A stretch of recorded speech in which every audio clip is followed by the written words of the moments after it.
तो क्या हालचाल है मेरे हीरो। उम्मीद है कि ज़बरदस्त होंगे, मस्त होंगे और आपकी पढ़ाई भी बहुत बढ़िया चल रही होगी।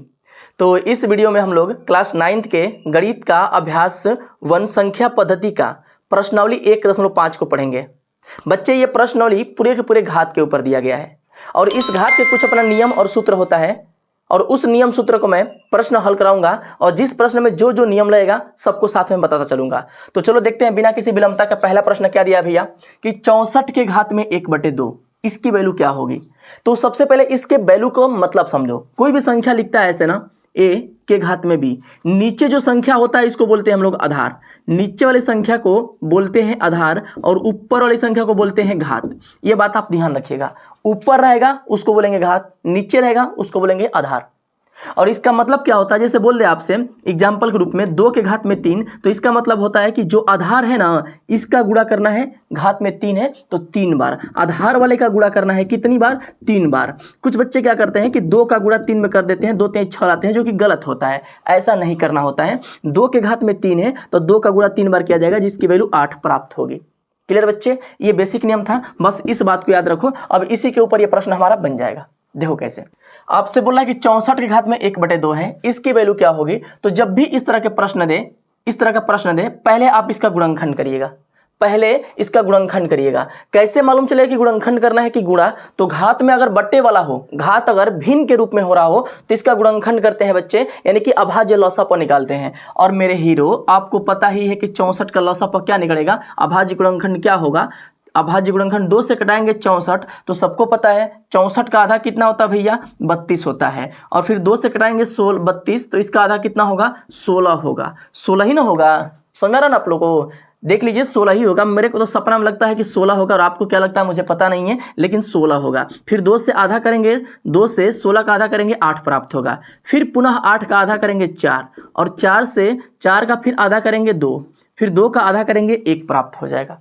अब ये संख्या हमको ऐसे गुणनखंड के रूप में मिल चुकी है मेरे परिंदे। अब यही चीज पे हम लोग काम करेंगे कि अब यहां पर आ जाओ, ऊपर देखो नीचे कौन सी संख्या लिखा है, 2। इसका मतलब जो भी कोई संख्या हमको प्राप्त हो रहा है उसका 2 का जोड़ा बना लेंगे।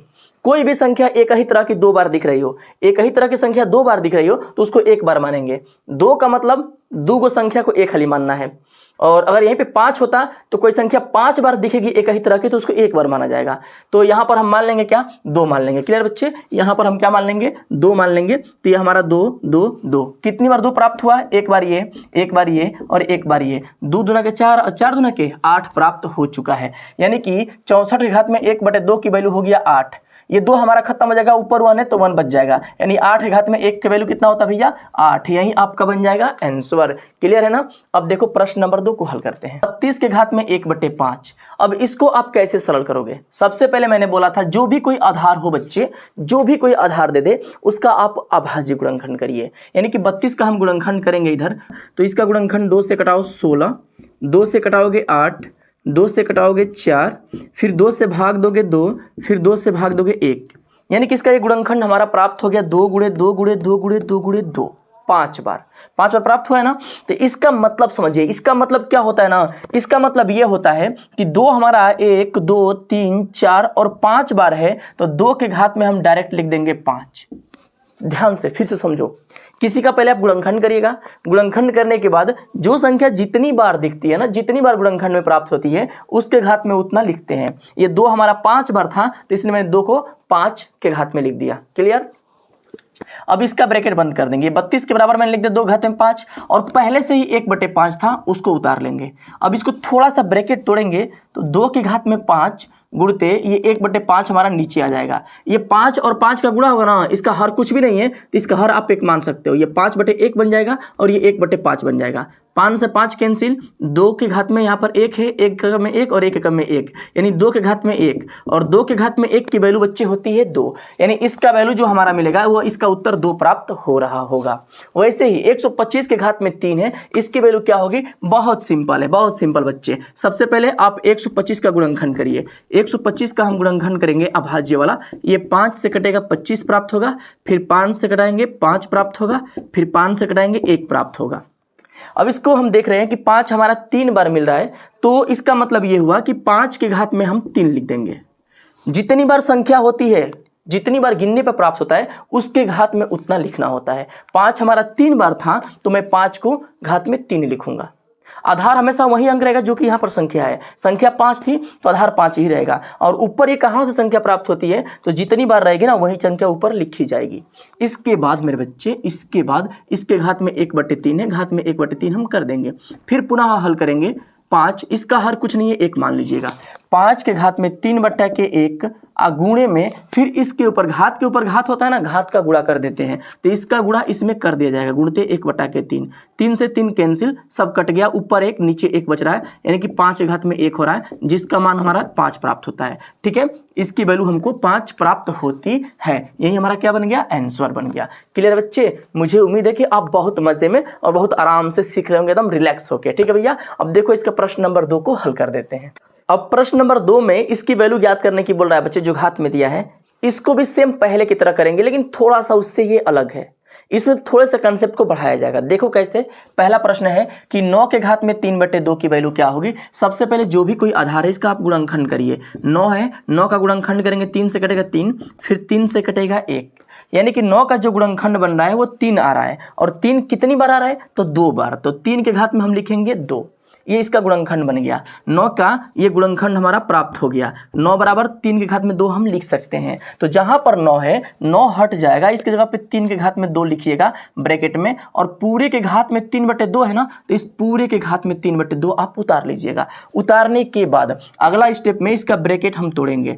3 के घात में 2 गुणते, इसका हर कुछ नहीं है, 1 मान लीजिए, हर 1 मान लेंगे। अब इसके घात से घात में गुणा होगा। जब अंक के ऊपर घात है फिर उसके ऊपर घात है तो घबराने की जरूरत नहीं है बच्चे। इसमें बस एक आसान बात है कि घातों के ऊपर घात होता है तो गुणा कर देते हैं। तो इसका गुणा इसमें कर देंगे। 2/1 गुणते 3/2 हम कर लेंगे। 2 से 2 हमारा कैंसिल हो जाएगा, बचेगा 3/1। बट्टा में 1 होता है तो उसको नहीं लिखते, नीचे 1 है ना, इसको छोड़ देंगे, केवल और केवल हमारा 3 बच जाएगा।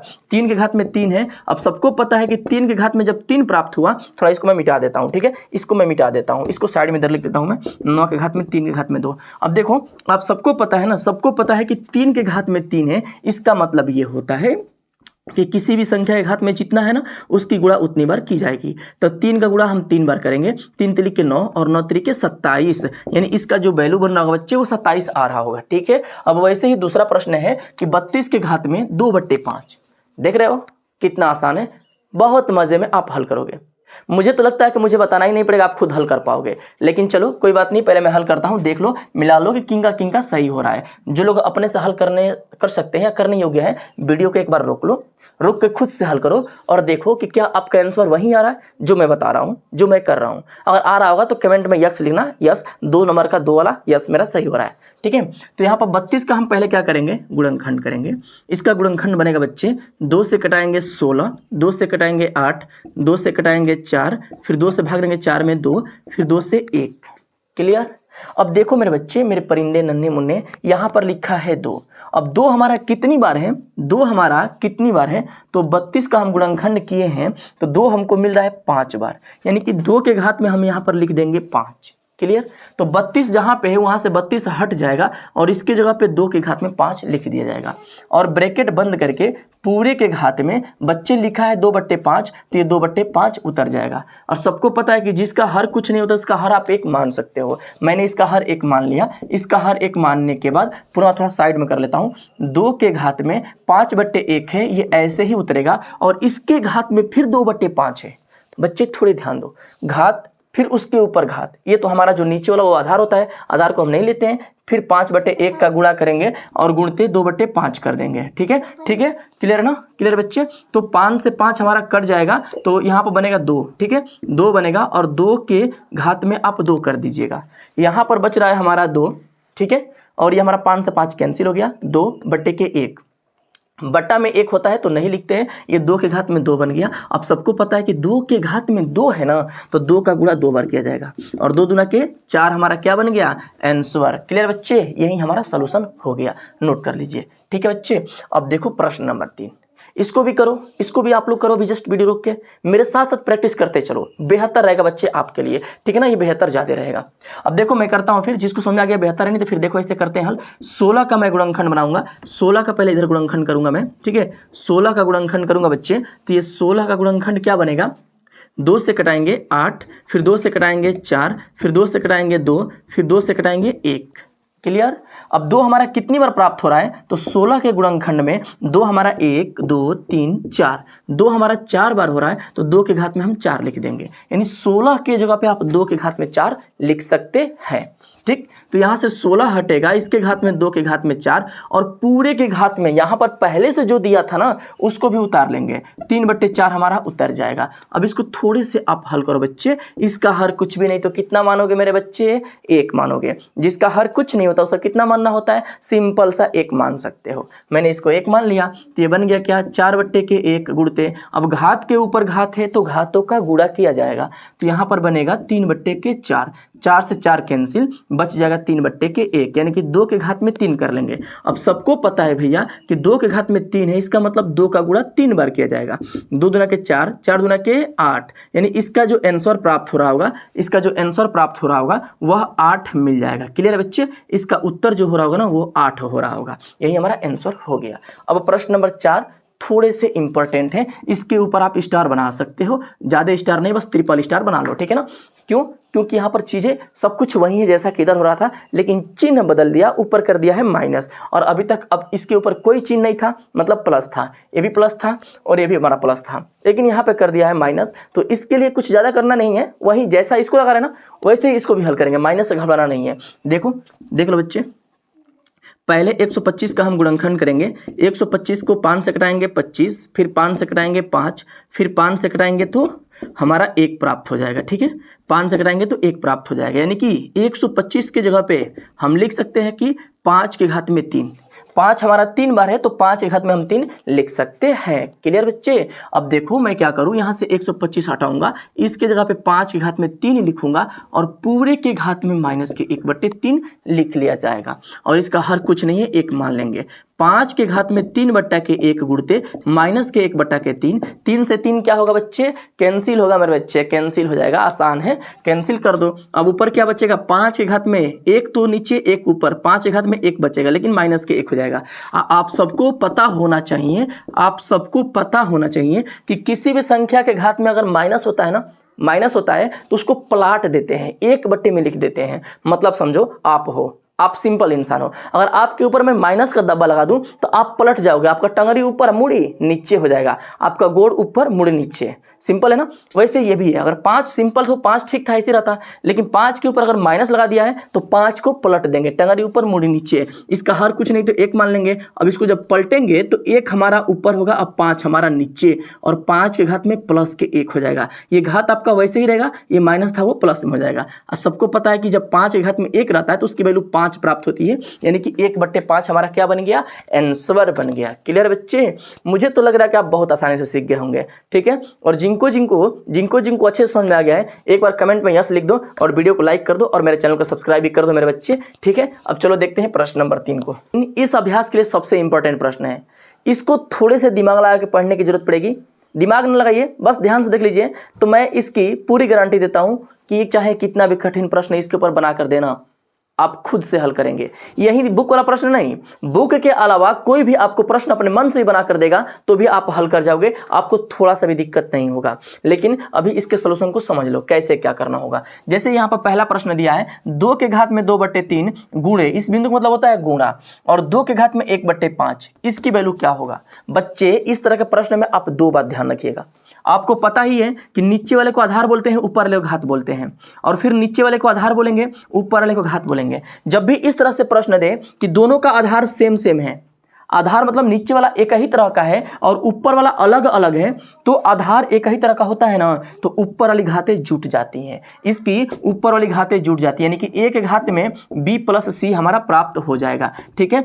a के घात में b + c प्राप्त हो जाएगा, इसके घात में b है और इसके घात में c है, तो a एक ही जगह, दोनों घात एक जगह उतरेगा और दोनों की घातें जुट जाएंगी। दोनों का आधार एक जगह जब सेम सेम रहता है उसको एक जगह लिखते हैं, दो जगह सेम सेम था ना, इसको मैंने एक जगह लिख दिया और घात को जोड़ दिया गुणा में। ठीक है, अब वैसे ही भाग में होता a के घात में b और भागा a के घात में c होता, तो आप सबको पता है कि आधार सेम सेम है, आधार एक जगह उतरेगा। जो चीज़ें सेम रहती है, आधार हो चाहे घात हो, अगर घात सेम सेम दो जगह रहेगा तो उसको एक जगह कर लेंगे, आधार सेम सेम दो जगह रहेगा तो उसको एक जगह कर लेंगे। तो आधार मेरा सेम सेम दो जगह था, मैंने एक जगह कर लिया है, और इसकी घात हो रही है b और इधर c है, ये भागा में है ना तो घट जाएगा, b में से c को क्या करेंगे, घटा देंगे। इसका फॉर्मूला ये बन जाएगा। ठीक है बच्चे, ठीक है ना। तो अब देखो इसी के ऊपर ये प्रश्न बन जाएगा, इसी के ऊपर जस्ट ये एग्जांपल है। क्या हो रहा है, आधार सेम सेम दो जगह है, इसको एक जगह कर लो। घातें अलग अलग, घात अलग अलग है तो दोनों क्या करेंगे, जोड़ेंगे, गुणा में रहेगा तो गुणा में जोड़ लेंगे, 2/3 अब प्लस 1/5। अब इसी को हल करेंगे, थोड़ा इसको नोट कर लीजिए, स्क्रीनशॉट ले लीजिए। ठीक है, इसको मिटा देता हूं मैं। ठीक है बच्चे, इसको मैं मिटा देता हूं। अब देखो इसको कैसे हल करेंगे। ठीक है, अब इसको कैसे हल करेंगे ना कि 2 के घात में 2/3 प्लस 1/5 है, यह एक भिन्न का जोड़ है। थोड़े ध्यान समझो बच्चे, यह एक भिन्न का जोड़ है। जिनको भिन्न का जोड़ नहीं आता है, मैं इधर साइड में हल कर देता हूं। देखो 3 और 5 का एलसीएम निकालेंगे, बनेगा 15। इसी पे भी कर सकते हो, कोई दिक्कत नहीं है। 3 और 5 का एलसीएम निकालेंगे, 15 बनेगा। अब 15 एलसीएम लेने के बाद 3 से भाग देंगे एलसीएम में, 3 से भाग देंगे 15 में, 5 बार जाएगा। अब 5 से इसके ऊपर वाला 2 है, 2 में गुणा करेंगे, 5 गुना के 10, प्लस है तो जोड़ दिया जाएगा। फिर 5 से ये अब दूसरा पद आ गया। अब 5 से भाग देंगे 15 में, 3 बार जाएगा, और इस 3 से 1 में गुणा करेंगे, 3 एकम में 3 प्राप्त हो जाएगा। 2 के घात में 10 और 3 मिलकर हो जाएगा 13 और बटा में 15। अगर वहीं भागा में होता ना तो यहाँ पे माइनस कर देते, सब कुछ नियम यही रहता। अगर यहाँ भागा होता तो यहाँ माइनस कर देते और इसको घटा के यहाँ पर लिख देते हैं। यही हमारा क्या बन गया भैया, उत्तर। क्लियर है ना, समझ में आ रहा ना आप लोग को। 1/3 के घात में 3 और पूरे घात में 7 लिखा हुआ है, बोला कि आप इसको हल करो। तो बच्चे आप सबसे पहले क्या करिएगा कि आपके ऊपर जब भी ऐसा होता है कि a के घात में m है और पूरे के घात में n है, मतलब एक आधार है उसके ऊपर घात, अब फिर उस घात के ऊपर घात दे दें, तो इसका नियम ये होता है कि a के घात में m इंटू के n, यानी घातों का आपस में गुणा कर देते हैं और आधार हमारा वही रहता है। तो यहाँ पर क्या करेंगे, एक थोड़ा इसको मिटा देता हूँ, सूत्र को मिटा देता हूँ। ठीक है बच्चे, सूत्र को इधर लिखता हूँ मैं, a के घात में m और पूरे घात में n इक्वल टू a के घात में m इंटू के n। यानी कि क्या होगा, ये 7 जो है ना दोनों के ऊपर घात में जाएगा, एक के ऊपर भी 7 जाएगा और इसके अलावा ये 3 के घात में 3 है ना, इसके भी ऊपर हमारा 7 जाएगा। क्लियर बच्चे, इसके ऊपर भी 7 जाएगा। अब 7 का गुणा 1 में करेंगे तो 1 बनेगा। इसके बाद 3 के घात में 3 है मेरे बच्चे, 3 के घात में 3 है, तो सबको पता है ना कि इसको अभी आप कुछ मत करो। यहाँ पर देखो a के घात में m पूरे के घात में n, इसका नियम क्या होता है, घातों का गुणा, यानी कि m गुणे n। यहाँ पर भी सेम वही क्या करेंगे, घातों का गुणा, आधार वहीं उतर रहा है ना तो आधार भी वहीं उतर जाएगा, 7 त्रिक 21 बन जाएगा। क्लियर बच्चे, अब यहाँ पर क्या करेंगे, सबको पता है कि ये बट्टे में है, इसको जब हम ऊपर ले जाएंगे तो ये प्लस में है, हो जाएगा माइनस में, 3 के घात में माइनस के 21। ये पलटने वाला नियम जानते हैं क्या होता है, जब कोई संख्या नीचे हो और ऊपर भेजेंगे तो उसका चिन्ह पलट जाएगा। इसका घात अगर प्लस में रहेगा तो माइनस कर देंगे, अगर घात यहाँ पे माइनस होता तो इसको प्लस में कर देते हैं। ठीक है, कोई संख्या अगर ऊपर प्लस में हो घात उसका और नीचे पलट के लाएंगे तो उसका घात माइनस में हो जाएगा। ठीक है बच्चे, ऊपर माइनस रहेगा और नीचे आएगा तो प्लस हो जाएगा। बस इतना समझिए कि जब भी पलटते हैं ना तो घात के चिन्ह चेंज कर देते हैं, माइनस को प्लस और प्लस को माइनस। क्लियर बच्चे, अब देखो वैसे ही बच्चे इस पे आ जाते हैं प्रश्न नंबर 3 पे। ये प्रश्न नंबर 3 क्या दिया है ना, आसान दिया है। 11 के घात में 1/2, 11 के घात में 1/4। इधर मैंने एक नियम लिखवाया था उधर कि जब ऐसा हो कि भागा में, ऐसे भागा में करके लिखवाया था। भागा का मतलब ये होता है बच्चे कि a के घात में m माइनस के n, ऐसे भागा में करके लिखे चाहे बट्टा में करके लिखे, a के घात में m और a के घात में n, तो इसका मतलब यही होता है कि a के घात में m माइनस के n, दोनों का सेम मतलब होता है। बच्चे ध्यान देना, बच्चे अक्सर इसमें कन्फ्यूजन हो जाते हैं कि सर भागा लिखा है तो इसका नियम अलग होगा और बट्टे में है तो इसका नियम अलग होगा क्या। तो नहीं मेरे परिंदे, नियम अलग अलग नहीं होता है मेरे बच्चे, सेम नियम लगता है कि ये भागा है तो वो भी मतलब वही और ये भागा है तो इसका मतलब भी वही होगा। ठीक है बच्चे, क्लियर है ना। तो यहाँ पर क्या करते हैं ना कि भागा में रहेगा तो आधार सेम है ना, उस आधार को उतार लेंगे, आघात को घटा देंगे, तो वही काम है। देखिए ना आधार सेम दिख रहा है बच्चा, आधार सेम घाते को क्या करेंगे, घटाएंगे, ऊपर वाला में से नीचे वाला घटा देंगे, यानी कि 11 के घात में 1/2 माइनस 1/4 हम कर लेंगे। अब देखो मेरे बच्चे 2 और 4 को घटाना है इसको, तो 2 और 4 का निकालेंगे एलसीएम, 2 का एलसीएम 4 का एलसीएम 4 बनेगा। अब एलसीएम निकालने के बाद 2 से भाग देंगे 4 में, 2 बार हमारा जाएगा, और 2 से 1 में गुणा करेंगे, 2 एकम में 2, माइनस 4 से 4 में भाग देंगे 1 बार जाएगा, और 1 से 1 में गुणा करेंगे 1 प्राप्त होगा। यानी कि 11 के घात में 2 में से 1 गया 1, अब बट्टा में 4 हमारा बन गया आंसर। क्लियर बच्चे, यही 1/11 घात में 1/4 हमारा उत्तर हो चुका है। अब वैसे ही सेम इस प्रश्न को देख लेते हैं भैया, इस प्रश्न को भी देख लेते हैं। 4 नंबर को आसान है और इस अभ्यास का लास्ट प्रश्न है। ठीक है बच्चे, मुझे उम्मीद है कि आप लोगों ने इसको बहुत अच्छे से समझ गए होंगे। ठीक है बच्चे, ये लास्ट प्रश्न तो लगता है कि आप लोग खुद से बना लोगे। ये लास्ट प्रश्न, जैसा मैंने यहाँ पे एक नियम लिखवाया था कि अगर घात सेम हो तो आधारों का गुणा किया जाता है। और जिन लोगों को ये प्रश्न अपने से आ रहा है ना बच्चे, अपने से आ रहा है, वो लोग जस्ट अभी करके मुझे कमेंट बॉक्स में बताओ। देखता हूँ किंग का आंसर सही हो पा रहा है, कितने लोग सही कर पा रहे हो अपने मन से मेरे बताने से पहले। ठीक है बच्चे, देखता हूँ कितने लोग विद्वान पढ़े हुए हैं जो खुद से इसको मेरे बताने से पहले हल करते रहे। ठीक है, और एक बात और बच्चे, अगर मेरे चैनल पर आप लोग नए हो या पहली बार देख रहे हो तो आपके क्लास की सारे चैप्टर के सारे प्रश्नावली की एक प्रश्नों का मैं सोल्यूशन कराऊंगा। ठीक है बच्चे, उसकी पूरी वीडियो आपको प्लेलिस्ट में मैं दे दिया हूँ, जाकर वहां से देख लीजिएगा। ठीक है, और इस चैनल को आप सब्सक्राइब कर दो, लाइक भी कर दो और अपने दोस्तों को शेयर कर दो, ताकि हमेशा आपको अपने क्लास के जो भी चैप्टर फंस रहे हैं उसका वीडियो आपको मिलता रहे। ठीक है बच्चे, अब देखो 4 नंबर में क्या बोला है कि 7 के घात में 1/2 गुणित 8 के घात में 1/2। आप यहां पर एक चीज ध्यान दे पा रहे होंगे, आधार तो अलग अलग लेकिन घात दोनों क्या है, सेम। तो इसका एक नियम बनता है, इसका एक नियम इधर लिखता हूं मैं। जब भी दो संख्या ऐसे लिखे कि a के घात में m इंटू a के घात में इंटू b के घात में m, यानी कि आधार अलग अलग हो, घातें सेम हो जाती हैं, तो इसका नियम ये बनता है कि आधार का आपस में आप गुणा कर दो। अगर 2 जगह सेम है ना तो इसको एक जगह लिख दो, जब सेम है तो इसको एक जगह लिख दो, आधार का गुणा घात एक जगह हो जाएगा, यानी a गुणते b आप पूरे घात में m। वैसे ही देखो आधार अलग अलग है, घात सेम है, तो आधार का आपस में आप कर देंगे गुणा, 7 का 8 में गुणा कर देंगे बच्चे, और पूरे के घात में 1/2 कर देंगे, 7/8 है 56, 56 के घात में 1/2 आपका आंसर। देख रहे हैं 2 लाइन का आंसर हो चुका है। किंग का आंसर आ चुका था मेरे से पहले, जस्ट अभी कमेंट में लिखो यस बच्चे, लिखो यस। और अपने क्लास के सभी चैप्टरों को हल और सॉल्यूशन पाने के लिए बच्चे इस क्लास 9 का प्लेलिस्ट खोल के देख लीजिए, वहां से सारे चैप्टर का मैं सॉल्यूशन करा के आप लोग को दे दूंगा। ठीक है बच्चे, नए एनसीईआरटी नए सॉल्यूशन के अनुसार। ठीक है बच्चे, मिलते हैं अगले वीडियो में, तब तक के लिए धन्यवाद।